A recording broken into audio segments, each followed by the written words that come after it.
সেইদিনাখন যে গৈছিলোঁ সেই বৌহঁতৰ ঘৰলৈ, তেওঁলোকো আহি ওলালহি।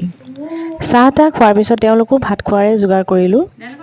বৌজনীয়ে ক'লে, এইবাৰ বোলে পিকনিক ক'তো খাবই নাপালোঁ, তহঁতৰ বাৰাণ্ডাখনতে ধুনীয়াকৈ পিকনিকৰ নিচিনাকৈ খাওঁ আহ। সেইটো কাৰণে বাৰাণ্ডাখনলৈকে সকলো বস্তু উলিয়াই ল'লোঁ।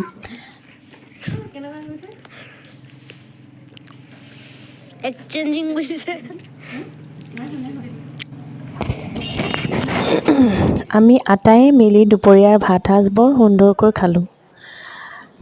দাইল, ভাত, মাছ, মাংস আৰু খাৰ চব্জি এখন। ল'ৰাকেইটাই যে ঘৰলৈ কোনোবা আলহী আহিলে বৰ ভাল পায়।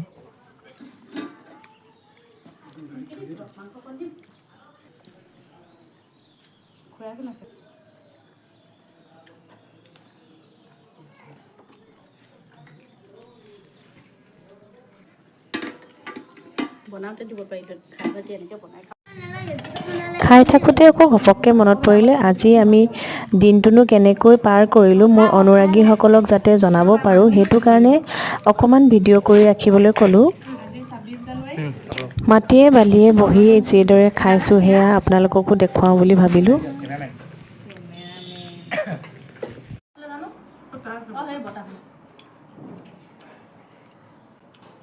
কথা পাতি নাথাকিবা, বহুত মানুহ তোমাক চাই আছে।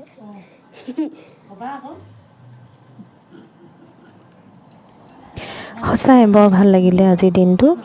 এনেকৈ কথা পাতোঁতে পাতোঁতে আমাৰ ইমানেই কথা ওলাইছে, কথা পাতোঁতে পাতোঁতে গধূলি হ'লগৈ আৰু দাদাহঁতো এতিয়া যাবলৈ ওলাইছে। আপোনালোকে এই ভিডিঅ'টো চাব। ধন্যবাদ।